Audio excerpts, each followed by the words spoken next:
Senator Lindsey Graham from South Carolina. Joining me are CNN Global Affairs analyst and Washington Post columnist Max Boot and CNN political commentator Barkai Sellers, who was previously a state legislator in Senator Graham's state of South Carolina. Barkai, Lindsey Graham, President Trump, what do you make of this? Well, exhaustion, pure and utter exhaustion, just having to deal with the expectations that some of us have for Lindsey Graham, only to be let down again and again and again.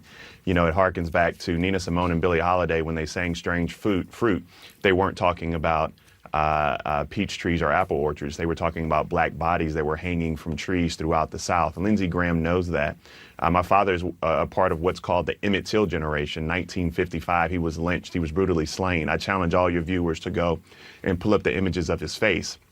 It was beaten beyond recognition. It was flat like a pancake because he was lynched. There were 165 plus people. Those are the ones we know about who were lynched in South Carolina between 1877 and 1950. And Lindsey Graham knows this history. The problem that we have here is that the Republicans don't have any fortitude, courage, or backbone to stand in any type of truth. To say that I am disappointed in Lindsey Graham, and I know your viewers are going to be like, this is Lindsey Graham. We know him to be like this.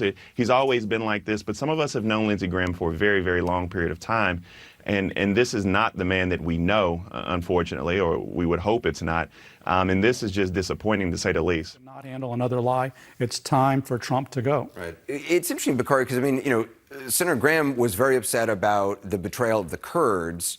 Hasn't really, you know, the idea that American taxpayer dollars would be held over the head of the president of Ukraine while they're fighting against Russia in order to benefit the president's domestic election chances. I mean, that would be a betrayal of the American people.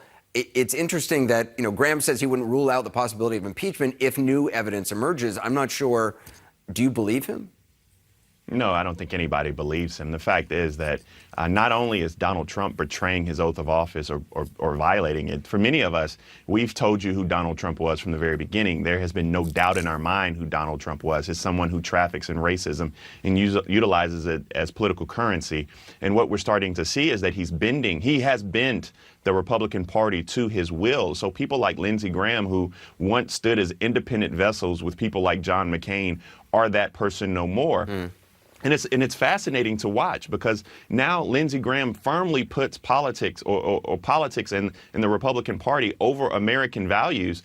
We know he's deathly afraid of Ambassador Haley running against him. He's also afraid of Jamie Harrison. The only thing he's afraid of more than both of those is a Donald Trump tweet. And it's the most fascinating thing to watch. Men have no courage when it comes to the President of the United States, and that's a sad commentary. Yeah. Barkai Sellers, Max Boot, thank you. Just ahead, another crisis for the president. The latest on Syria, what the American Special Envoy to Syria had to say before Senate committee.